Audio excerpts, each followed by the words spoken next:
मराठावाड़ के हिरणपुरी गांव में एक समय खुशी का माहौल था जब बीटी कॉटन को यहाँ पेश किया गया। शुरुआत में बीटी कॉटन ने अच्छी पैदावार दी, लेकिन धीरे धीरे मिट्टी की सेहत पर इसका असर दिखने लगा। खेती का खर्चा बढ़ता चला गया, मिट्टी में कार्बन की मात्रा भी कम होती चली गई। इससे किसानों को महसूस हुआ कि कॉटन से उन्हें अब फायदा नहीं हो रहा है, जिन्होंने कॉटन की जगह शुगर केन यानी गन्ने की खेती शुरू कर दी है, जो ज्यादा पानी की खपत वाली फसल है। मराठावाड़ की सूखी जमीन और कम वर्षा के कारण गन्ने की खेती यहाँ करना महंगा पड़ता है, जिससे यहाँ के किसान कर्ज में कई दफा डूबे रहते हैं। मराठावाड़, जिसका नाम मराठा साम्राज्य से प्रेरित है, अपनी ऐतिहासिक और सांस्कृतिक धरोहर के लिए जाना जाता है। बावजूद इसके मराठावाड़ आज भी महाराष्ट्र का सबसे उपेक्षित क्षेत्र माना जाता है। आखिर क्यों आजादी के 75 सालों बाद भी ये क्षेत्र पिछड़ा हुआ है? इस वीडियो में हम इसी सवाल का जवाब ढूंढेंगे। इस विषय को समझने के लिए मराठावाड़ की तुलना महाराष्ट्र के कई जिलों से करने की कोशिश करेंगे, ताकि इस क्षेत्र की चुनौतियों का भी विश्लेषण किया जा सके। हाल ही में राहुल गांधी का एक वीडियो सोशल मीडिया पर वायरल होता नजर आया। मराठी लेखक शाहू पटोले से मिलने पहुंचे थे राहुल गांधी। उन्होंने अपनी पुस्तक दलित किचन्स ऑफ मराठवाड़ में हाशिए पर पड़े दलित समुदायों के खाना बनाने के इतिहास का वर्णन किया है। उन्होंने अपनी किताब में बताया है कि किस तरह गरीबी में जीने के कारण समुदायों ने अपनी खुद की खाद्य संस्कृति और खाने पीने के तरीकों को बदला है। मराठावाड़, जिसका नाम मराठा साम्राज्य से प्रेरित है, अपनी ऐतिहासिक और सांस्कृतिक धरोहर के लिए जाना जाता है। मराठवाड़ महाराष्ट्र के मध्य भाग में दक्कन प्लाटो पर स्थित है।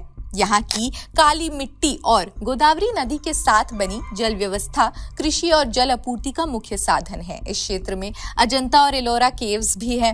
बीबी का मकबरा और लोनार झील जैसे प्रसिद्ध पर्यटन स्थल भी पाए जाते हैं, जो मराठवाड़ की सांस्कृतिक धरोहर का हिस्सा है। इस क्षेत्र की सेमी एरिड क्लाइमेटिक कंडीशंस के कारण ही सूखा और गर्मी ज्यादातर यहाँ देखी जाती है, जिससे खेती में काफी चुनौतियों का सामना करना पड़ता है।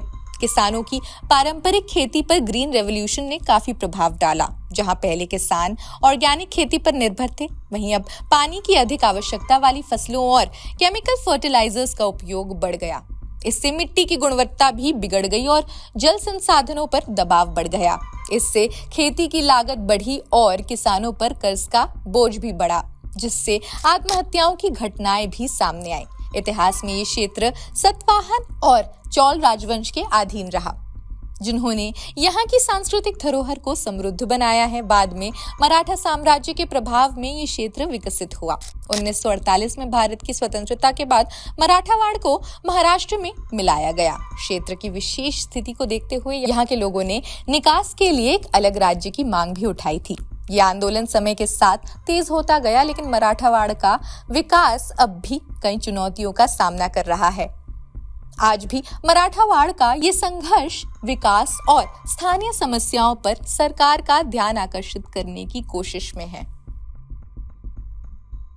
महाराष्ट्र में अब तक 2 प्रमुख विचारधाराओं या गठबंधनों के बीच वोटिंग हो रही है। जाति गणित हमेशा महत्वपूर्ण रखता है। इस बारे में बात करते हुए एक वरिष्ठ पत्रकार ने एक राजनीतिक विश्लेषक अभय देशपांडे से कहा, 2019 में 4 प्रमुख पार्टियां थी, अब 6 पार्टियां हैं। अब तक धर्मनिरपेक्षता और दक्षिणपंथी विचारधारा के बीच चुनाव होता रहा है, लेकिन अब ये लड़ाई बीजेपी के साथ या बीजेपी के विरोध में बढ़ गई है। इसकी वजह ये विचारधारा का ध्रुवीकरण अब पहले जैसा नहीं रहा।